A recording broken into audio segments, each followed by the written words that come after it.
Aus fernen Ländern kam der Kasachstan Menschenhändler an. Heißt mit Handy und ohne Pass in den gelobten deutschen Land. Verbittert ist die Jungen, finanziell geht es ihnen zwar besser, weil er aber kein Fräulein haben kann, hilft er schnell nach mit einem Messer. What you just heard was part of a poetry competition that was organised in southwest Germany by a council as part of an anti-racism initiative. The entry you heard was by Maria Müller, the 14-year-old daughter of a right-wing German politician. Her controversial entry provoked this reaction in the hall.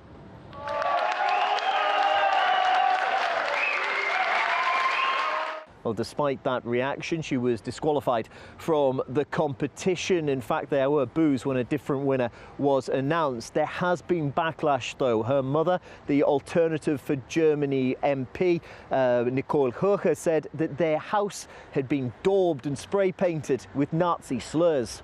This type of reaction to a teenager's poetry isn't surprising in Germany right now. The political divide in the country hasn't been this prominent in recent times. In fact, we've seen a number of right-wing demonstrations across the country that were really sparked into existence following the stabbing to death of a 35-year-old German man in the city of Chemnitz. The two main suspects in custody are two asylum applicants, one from Iraq and one from Syria.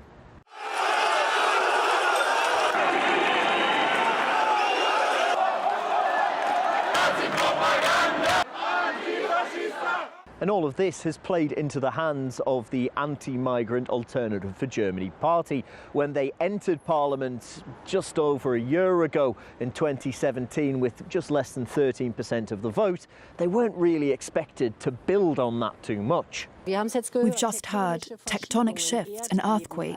It looks like the CDU will be electing a chancellor, but they lost dramatically. Is it a bitter loss? No victory. It's a break in our democracy. For the first time in 70 years, we have a nationalistic, right-wing populist party partially reflecting Nazi ideology in Parliament. It is no surprise that AfD has grown stronger. The shock for everyone is how much stronger it has become. Fast forward to now, and the polls show that almost 1 in 5 Germans is on side with Alternative for Germany. The most recent polls showing that they would take over 18% of the vote if an election was held today, coming only second to the union of the CDU and CSU, headed up by Angela Merkel. Dissatisfaction with Angela Merkel's government is reasonably high here in Germany, but what these recent polls show is that if an election was to be held tomorrow, well, the Chancellor wouldn't have enough votes to put together the current coalition government.